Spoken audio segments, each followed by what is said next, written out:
Hello, എല്ലാവർക്കും എന്നതൊക്കെ വിശേഷങ്ങൾ? സുഖമായിട്ടിരിക്കുന്നു. ഞാനിവിടെ അടിപൊളിയായിട്ടിരിക്കുന്നു. എൻ്റെ വീട്ടിലെല്ലാവരും സൂപ്പറായിട്ടിരിക്കുന്നു കേട്ടോ. അപ്പോൾ ഇന്ന് നമുക്കൊരു ക്ലീനിങ് ഡേ ആണ് കേട്ടോ. A deep cleaning day.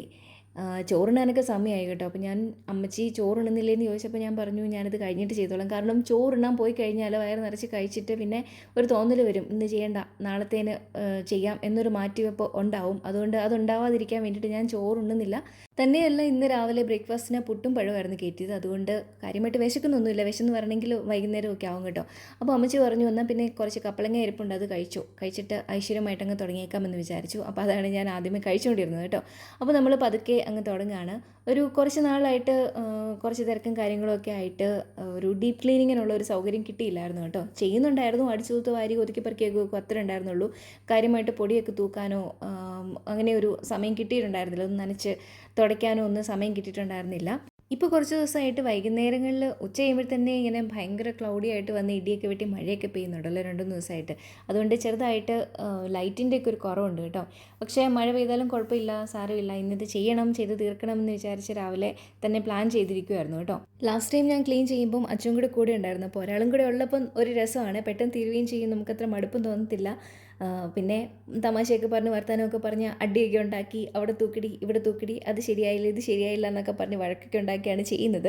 ഞാനിതുവരെ നിങ്ങളെ കാണിച്ചിട്ടില്ലാത്തൊരു സംഗതി കാണിച്ചു തരാം കേട്ടോ. എൻ്റെ വ്ലോഗ് സ്ഥിരമായിട്ട് കാണുന്നവർ ശ്രദ്ധിച്ചിട്ടുണ്ടാവണം ഈ ഒരു കാലണ്ടർ ഇവിടെ ഇങ്ങനെ ഇരിക്കുന്നത്. ഇത് ഞങ്ങളുടെ ചെറിയൊരു ആൽബമാണ് കേട്ടോ.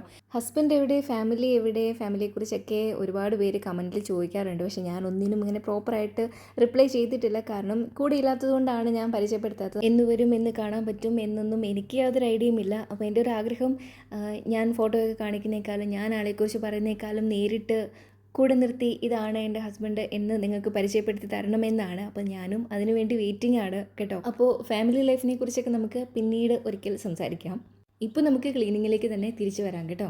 നല്ല മഴയാണ് വരാൻ പോകുന്നതെന്ന് തോന്നുന്നു കേട്ടോ. അപ്പോൾ ഞാൻ ഈ വീട്ടിലെ ജനലൊക്കെ മാസത്തിലൊരിക്കൽ അല്ലെങ്കിൽ 2 മാസം കൂടുമ്പോഴൊക്കെയാണ് ഒന്ന് തുറന്ന് മൊത്തം ഫുള്ളെല്ലാം തുറന്നിട്ട് ഒന്ന് പൊടിയൊക്കെ തൂത്ത് തുടച്ചൊക്കെ എടുക്കുന്നത്. എനിക്കിത് തുടച്ച് വിടുന്നേക്കാളും കഴുകുന്നതാണ് ഇഷ്ടം. പക്ഷേ മൊത്തം ഇങ്ങനെ ജനലും കതകും എല്ലാം ഇങ്ങനെ കഴുകിയെടുക്കുന്നതിനെയാണ് എനിക്കിഷ്ടം. എന്നാലാണ് നമുക്കൊരു ഭയങ്കരമായിട്ട് നീറ്റായിട്ട് നമ്മൾ മനസ്സിൽ വിചാരിച്ച പോലെ ഒന്ന് വൃത്തിയായി എന്ന് തോന്നുന്നുണ്ട് കേട്ടോ. പക്ഷേ ഒറ്റയ്ക്കത് പറ്റില്ല, ആരെങ്കിലുമൊക്കെ കൂടെ ഉണ്ടെങ്കിൽ നമുക്കിത് എളുപ്പത്തിന് ചെയ്യാൻ പറ്റും. അതുകൊണ്ട് തൽക്കാലം ഞാൻ ഇപ്പോൾ എല്ലാം ഒന്ന് തുറന്നിട്ടിട്ട്, എല്ലാം ഒന്ന് തുറക്കാനും കൂടെ പറ്റുന്നില്ല, കുറച്ച് ടൈറ്റായിട്ടാണ് ഇരിക്കുന്നത്.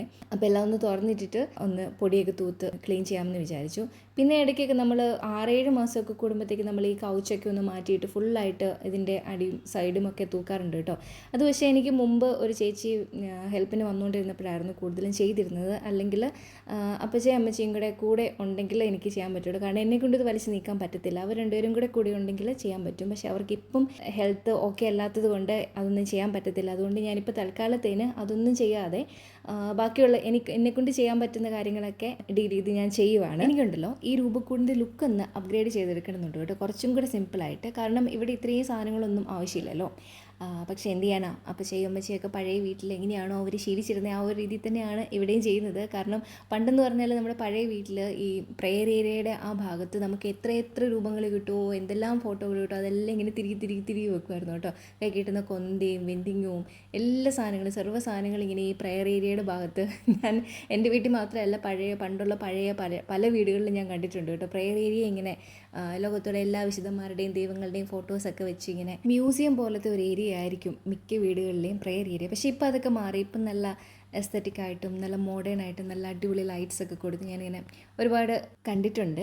ഞങ്ങളുടെ പഴയ വീട്ടിലായിരുന്നപ്പോൾ ഉണ്ടല്ലോ, പഴയ വീട്ടിലാകെ 2 റൂമുകളായിരുന്നു ഉണ്ടായിരുന്നത്. ഒന്നിൽ ആണുങ്ങൾ കിടക്കും, രണ്ടാമത്തേതിൽ ഞങ്ങൾ പെണ്ണുങ്ങൾ കിടക്കും. അപ്പോൾ ഞങ്ങൾ 3 പെണ്ണുങ്ങളാണ് ആയിരുന്നല്ലോ ഉണ്ടായിരുന്നത്, ഞാനും അച്ഛനും അമ്മച്ചിയും. അപ്പോൾ ഞങ്ങൾ 3 പേരും കൂടെ ഒന്നിച്ച് ഒരു ഡബിൾ കോട്ട് കട്ടിലും ഒരു സിംഗിൾ കട്ടിലും കൂടെ അടുപ്പിച്ചിട്ടായിരുന്നു കിടന്നിരുന്നത്. പിന്നെ ആ റൂമിൽ 2 അലമാരകളും അതുപോലെ തന്നെ ഒരു ടേബിളും ഒരു സ്റ്റൂളും ആയിരുന്നു ഉണ്ടായിരുന്നത്. ഈ 2 അലമാര വെച്ചിട്ട് ഈ 2 കട്ടിലും ഈ ടേബിളും കൂടെ ഇരിക്കുന്ന ആ റൂമിൽ അലമാര ഒരെണ്ണം തുറന്നു കഴിഞ്ഞാൽ അതിലൊരാൾക്ക് നിൽക്കാനുള്ള ഇടം ഉണ്ടാവത്തില്ലായിരുന്നു. അലമാര അടച്ചിട്ടെങ്കിൽ മാത്രമേ ഉള്ള റൂമിനകത്തൂടെ കയറി ഇറങ്ങി നടക്കാൻ പറ്റുണ്ടായിരുന്നുള്ളൂ.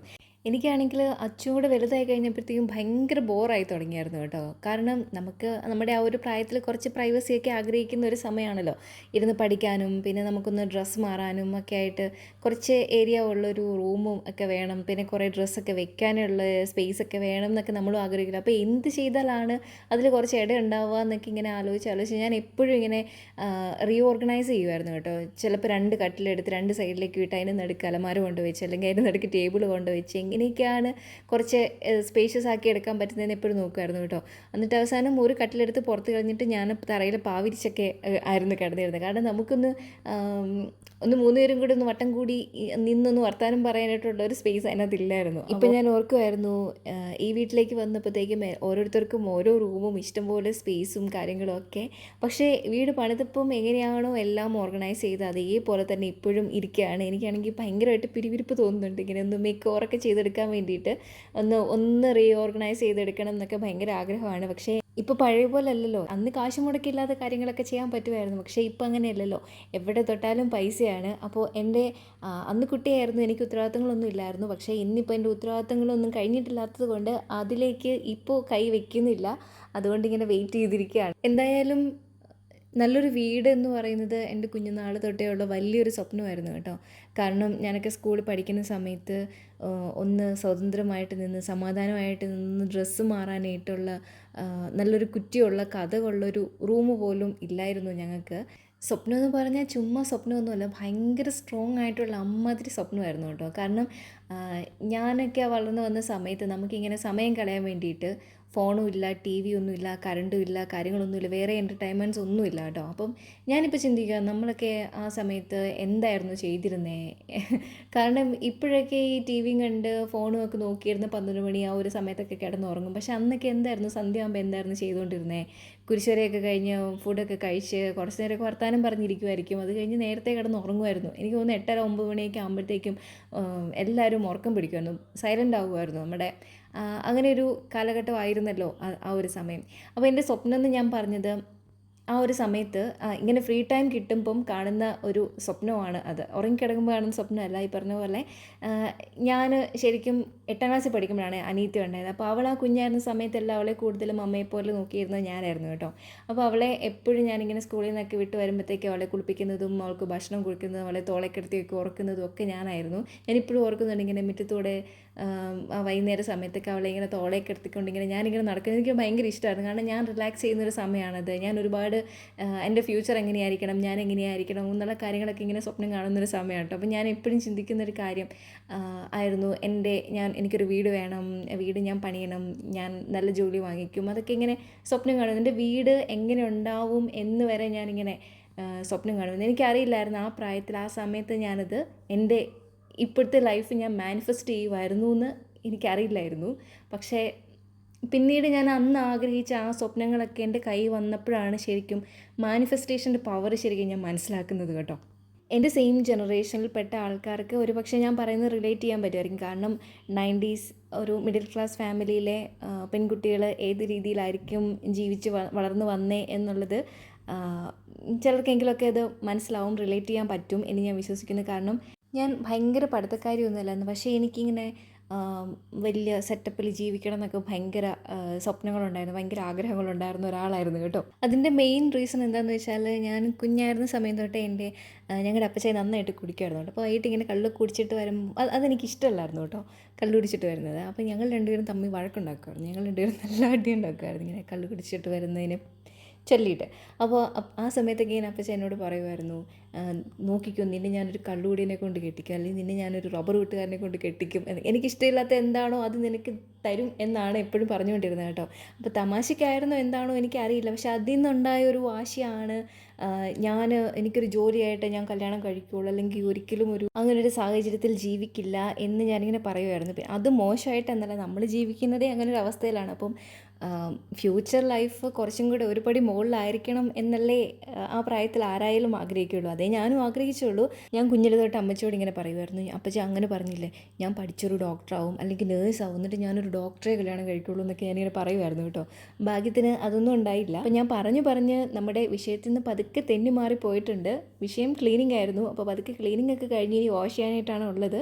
വേറെ ആരോടോ പറയാൻ വെച്ചിരുന്നത്, വേറെ ആരോടോ പറഞ്ഞുകൊണ്ടിരുന്നത്, ബാക്കി ഇവിടെ അങ്ങ് പറഞ്ഞു പോയതാണ് കേട്ടോ. അങ്ങനെ നമ്മൾ ക്ലീനിങ്ങിൻ്റെ അവസാന ഘട്ടത്തിലേക്ക് എത്തിയിട്ടുണ്ട് കേട്ടോ. സോപ്പുകൾ ഒഴിച്ചിട്ടുണ്ട്. ഇനി ഞാൻ എൻ്റെ സ്വാതന്ത്ര്യത്തോടെ നിന്നൊന്ന് തേച്ച് കഴുകി എടുക്കട്ടെ കേട്ടോ, അല്ലെങ്കിൽ ഞാൻ തെന്നി വീഴാനുള്ള സാധ്യതയുണ്ട്. ഇത് ഞാൻ എപ്പോഴും ചെയ്യുന്നൊരു എൻ്റെ way of cleaning way of അല്ല മെത്തേഡ് ഓഫ് ക്ലീനിങ് ആണ്. സോപ്പുകൾ ഒഴിച്ച് നന്നായിട്ട് തേച്ചരച്ച് കഴുകി തുടച്ച് എടുക്കുന്നതാണ്. അതാണ് എനിക്കൊരു സാറ്റിസ്ഫാക്ഷൻ തരുന്നൊരു കാര്യം. നന്നായിട്ടൊന്ന് തേച്ചരയ്ക്കാനുണ്ട്, കാരണം 1 മാസത്തിലധികമായി. അപ്പോൾ അതൊക്കെ കഴിഞ്ഞിട്ട് ഉണക്കിയെടുത്തിട്ട് നമുക്ക് കാണാം കേട്ടോ. അങ്ങനെ ഇന്ന് പ്ലാൻ ചെയ്തിരുന്ന പരിപാടിയെല്ലാം കഴിഞ്ഞു. ഈ ഒരു ഫ്ലോർ മാത്രം തേച്ചൊരച്ച് കഴുകി അടിപൊളിയാക്കി ഉണക്കിയൊക്കെ എടുത്തിട്ടുണ്ട്. റിസൾട്ട് നമുക്ക് സന്തോഷം തരുന്നതാണെങ്കിൽ പിന്നെ കുറച്ച് എഫേർട്ട് ഇട്ടാൽ എന്താ. മുമ്പൊക്കെ ഞാൻ 2 ഫ്ലോറും ഒരേ സമയം, അതായത് വീട് ഫുള്ള് ഒരു ദിവസം കൊണ്ട് ക്ലീൻ ചെയ്യുമായിരുന്നു കേട്ടോ. പിന്നെ 2 ദിവസത്തിന് ഞാൻ എണീക്കത്തില്ല, അത് വേറെ കാര്യം. പക്ഷേ അതെനിക്ക് ഭയങ്കര ആവേശമായിരുന്നു തുടക്കത്തിലേക്ക്. പിന്നീടാണ് ഞാൻ ചിന്തിച്ചത് അങ്ങനെ ചെയ്ത് ആരോഗ്യം കളയേണ്ട ആവശ്യമില്ല, സമയം പോലെ അല്ലെങ്കിൽ സൗകര്യം പോലെ പാതിയാക്കി ചെയ്താൽ മതി എന്ന്. അപ്പോൾ ഒന്ന് റിലാക്സ് ചെയ്യാൻ വേണ്ടിയിട്ട് ഞാൻ നല്ല ഒരു റിലാക്സിങ് സോങ്ങൊക്കെ മ്യൂസിക്കൊക്കെ പ്ലേ ചെയ്ത് ഇതാണ് ഓവറോൾ ഒരു ക്ലീൻ ചെയ്തിട്ടുള്ള ഏരിയ എന്ന് പറയുന്നത്. ഇനി കുറച്ച് പുകയും കൂടി ഇട്ട് കഴിഞ്ഞാൽ അടിപൊളിയായി. അപ്പോൾ കുറച്ചൊരു പോസിറ്റീവ് വൈബൊക്കെ കിട്ടാൻ വേണ്ടിയിട്ട്, ഒരു പോസിറ്റീവ് എനർജിയൊക്കെ വരാൻ വേണ്ടിയിട്ട് ഇതിൻ്റെ പേര് എനിക്കറിയത്തില്ല, ഈ ഒരു സൂത്രം കത്തിച്ച് ഞാൻ മൊത്തം പുകയിടുന്നുണ്ട്. അപ്പോൾ കുറച്ച് നേരത്തെ ഒരു നല്ല സ്മെല്ലൊക്കെ ഉണ്ടാവും. എന്തായാലും മഴയ്ക്ക് മുന്നേ തന്നെ നമ്മുടെ പ്ലാൻ ചെയ്ത പരിപാടി എല്ലാം തീർന്നു കേട്ടോ. ഇനി കൗച്ചിലെ ഒരു കവറൊക്കെ ഉണ്ട്, അത് ഞാൻ രാവിലെ തന്നെ വാഷ് ചെയ്തായിരുന്നു, കാരണം ഉച്ച കഴിഞ്ഞ് മഴയായിരിക്കും. അപ്പം രാവിലെ അലക്കിയിട്ടാൽ അപ്പോൾ തന്നെ ഉണങ്ങി കിട്ടുമല്ലോ. ഇനിയിപ്പോൾ അതൊക്കെ ഒന്ന് വിരിച്ച് സെറ്റാക്കാം. അടുത്ത് ഇനി എന്തെങ്കിലുമൊക്കെ ആയിട്ട് വേഗം വരാം കേട്ടോ. ബായ്.